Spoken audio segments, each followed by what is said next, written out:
संक्षिप्त शिव पुराण विद्वेश्वर संहिता अध्याय 15 देश काल पात्र और दान आदि का विचार। ऋषियों ने कहा, समस्त पदार्थों के ज्ञाताओं में श्रेष्ठ सूत जी, अब आप क्रमशः देश काल आदि का वर्णन करें। सूत जी बोले, महर्षियों, देवज्ञ और कर्मों में अपना शुद्ध ग्रह समान फल देने वाला होता है, अर्थात अपने घर में कि वे देवज्ञ और शास्त्रोक्त फल को सम मात्रा में देने वाले होते हैं। गौशाला का स्थान घर की अपेक्षा 10 गुना फल देता है। जलाशय का तट उससे भी 10 गुना महत्व रखता है तथा जहाँ बैल, तुलसी एवं पीपल वृक्ष का मूल निकट हो, वह स्थान जलाशय के तट से भी 10 गुना फल देने वाला होता है। देवालय को उससे भी 10 गुने महत्व का स्थान जानना चाहिए। देवालय से भी 10 गुना महत्व रखता है तीर्थ भूमि का तट, उससे 10 गुना श्रेष्ठ है नदी का किनारा, उससे 10 गुना उत्कृष्ट है तीर्थ नदी का तट, और उससे भी 10 गुना महत्व रखता है सप्तगंगा नामक नदियों का तीर्थ। गंगा, गोदावरी, कावेरी, ताम्रपर्णी, सिंधु, सरयू और नर्मदा, इन 7 नदियों को सप्तगंगा कहा गया है। समुद्र के तट का स्थान इनसे भी 10 गुना पवित्र माना गया है और पर्वत के शिखर का प्रदेश समुद्र तट से भी 10 गुना पावन है।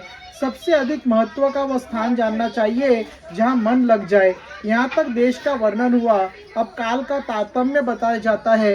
सत्य युग में यज्ञ, दान आदि कर्म पूर्ण फल देने वाले होते हैं, ऐसा जानना चाहिए। त्रेता युग में उसका 3/4 फल मिलता है। द्वापर में सदा आधे ही फल की प्राप्ति कही गई है। शुद्ध अंतकरण वाले पुरुष को शुद्ध एवं पवित्र दिन सम फल देने वाला होता है। विद्वान ब्राह्मणों, सूर्य संक्रांति के दिन किया हुआ सत्कर्म पूर्वोक्त शुद्ध दिन की अपेक्षा 10 गुना फल देने वाला होता है, यह जानना चाहिए। उससे भी 10 गुना महत्व उस कर्म का है जो विषुव नाम के योग में किया जाता है। ज्योतिष के अनुसार वह समय जबकि सूर्य विषुव रेखा पर पहुंचता है और दिन तथा दोनों बराबर होते हैं, वर्ष में 2 बार आता है। एक तो सौर चैत्र मास के 9वीं तिथि या अंग्रेजी 21 मार्च को, और दूसरा सौर अश्विन की 9वीं तिथि या अंग्रेजी 22 सितंबर को। दक्षिणायन आरंभ होने के दिन अर्थात कर्क की संक्रांति में किए हुए पुण्य कर्म का महत्व विषुव से भी 10 गुना माना गया है। उससे भी 10 गुना मकर संक्रांति में और उससे भी 10 गुना चंद्र ग्रहण में किए हुए पुण्य का महत्व है। सूर्य ग्रहण का समय सबसे उत्तम है, उसमें किए गए पुण्य कर्म का फल चंद्र ग्रहण से भी अधिक और पूर्ण मात्रा में होता है। इस बात को विज्ञ पुरुष जानते हैं। जगत रूपी सूर्य का राहु रूपी विष से संयोग होता है, इसलिए सूर्य ग्रहण का समय रोग प्रदान करने वाला है। अतः उस विष की शांति के लिए उस समय स्नान, दान और जप करे।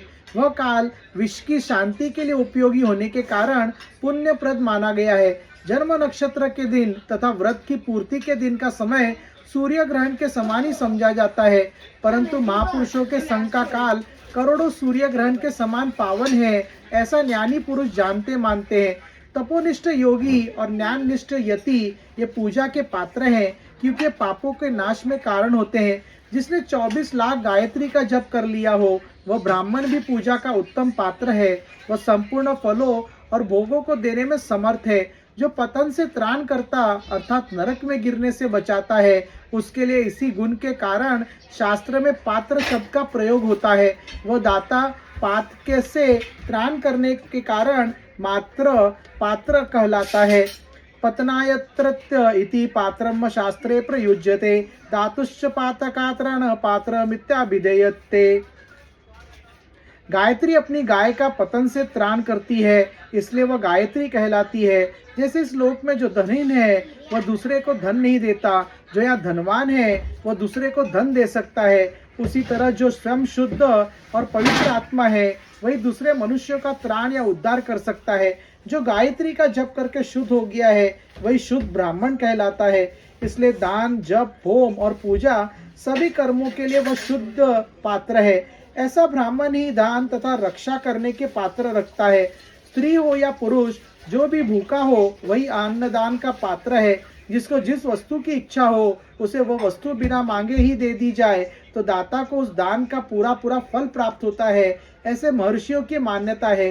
जो सवाल या याचना करने के बाद दिया गया हो वह दान आधा ही फल देने वाला बताया गया है। अपने सेवक को दिया हुआ दान 1/4 फल देने वाला होता है। विप्रवरों, जो ब्राह्मण है और दीनता पूर्ण वृत्ति से जीवन बिताता है, उसे दिया हुआ धन का दान दाता को इस भूतल पर 10 वर्षों तक भोग प्रदान करने वाला होता है। वही दान यदि वेदवेता ब्राह्मण को दिया जाए तो वह स्वर्गलोक में देवताओं के वर्ष से 10 वर्ष तक दिव्य भोग देने वाला होता है। शील और उच्च वृत्ति से लाया हुआ और गुरु दक्षिणा में प्राप्त हुआ अन्न धन शुद्ध द्रव्य कहलाता है। कोशाकार कहते हैं, उच्चम कनश आदरम कनिश आदरजनम शीलम। उसका दान दाता को पूर्ण फल देने वाला बताया गया है। क्षत्रियों का शौर्य से कमाया हुआ, वैश्यों का व्यापार से आया हुआ धन की भी उत्तम द्रव्य कहलाता है। धर्म की इच्छा रखने वाली स्त्रियों को जो धन पिता एवं पति से मिला हुआ हो, उनके लिए वह उत्तम द्रव्य है। गौ आदि 12 वस्तुओं का चैत्र आदि 12 महीनों में क्रमशः दान करना चाहिए। गौ, भूमि, तिल, सुवर्ण, घी, वस्त्र, धान्य, गुड़, चांदी, नमक, कोहड़ा और कन्या, यही वे 12 वस्तुएं हैं। इनमें गौधन से कायिक, वाचिक और मानसिक पापों का निवारण तथा कायिक आदि पुण्य कर्मों की पुष्टि होती है। ब्राह्मणों, भूमि का दान इहलोक और परलोक में प्रतिष्ठा, आश्रय की प्राप्ति कराने वाला है। तिल का दान बलवर्धक एवं मृत्यु का निवारक होता है। सुवर्ण का दान जठराग्नि को बढ़ाने वाला तथा वीर्यदायक है। घी का दान पुष्टिकारक होता है। वस्त्र का दान आयु की वृद्धि कराने वाला है, ऐसा जानना चाहिए। धान्य का दान अन्न धन की समृद्धि में कारण होता है। गुड़ का दान मधुर भोजन की प्राप्ति कराने वाला होता है। चांदी के दान से वीर्य की वृद्धि होती है। लवण का दान षड्रस भोजन की प्राप्ति कराता है। सब प्रकार का दान सारी समृद्धि की सिद्धि के लिए होता है। विघ्न पुरुष कुष्मांडक के दान को पुष्टिदायक मानते हैं। कन्या का दान आजीवन भोग देने वाला कहा गया है। ब्राह्मणों, वह लोक और परलोक में भी संपूर्ण भोगों की प्राप्ति कराने वाला है। विद्वान पुरुष को चाहिए कि जिन वस्तुओं से श्रवण आदि इंद्रियों की तृप्ति होती है, उनका सदा दान करे। श्रोत्र आदि 10 इंद्रियों के जो शब्द आदि 10 विषय है, उनका दान किया जाए तो वे भोगों की प्राप्ति कराते हैं तथा और इंद्रिय देवताओं को संतुष्ट करते हैं। अर्थात खेत कट जाने या बाजार उठ जाने पर वहां बिखरे हुए अन्न के एक एक कण को चुनना और उससे जीविका चलाना उच्च वृत्ति है तथा खेत की फसल कट जाने पर वहां पड़ी गेहूं आदि की बालें बीनना शीला कहा है और इससे जीविका चलाना शीला वृत्ति है। श्रवणेन्द्रिय के देवता दिशाएं, नेत्र के सूर्य, नासिका के अश्विनी कुमार, रसनेन्द्रिय के वरुण, त्वग्नेन्द्रिय के वायु, वाग्नेन्द्रिय के अग्नि, लिंग के प्रजापति, गुदा के मित्र, हाथों के इंद्र और पैरों के देवता विष्णु हैं।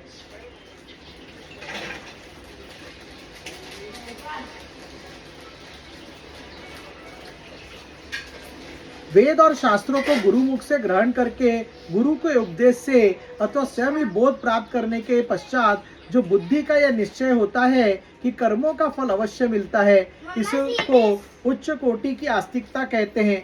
भाई, बंधु अथवा राजा के भय से जो आस्तिकता, बुद्धि या श्रद्धा होती है, वह कनिष्ठ श्रेणी की आस्तिकता है। जो सर्वत्र दरिद्र है, इसलिए जिसके पास सभी वस्तुओं का अभाव है, वह वाणी अथवा कर्म शरीर द्वारा यजन करे। मंत्र, स्तोत्र और जप आदि को वाणी द्वारा किया गया यजन समझना चाहिए तथा तीर्थ यात्रा और व्रत आदि को विद्वान पुरुष शारीरिक यजन मानते हैं।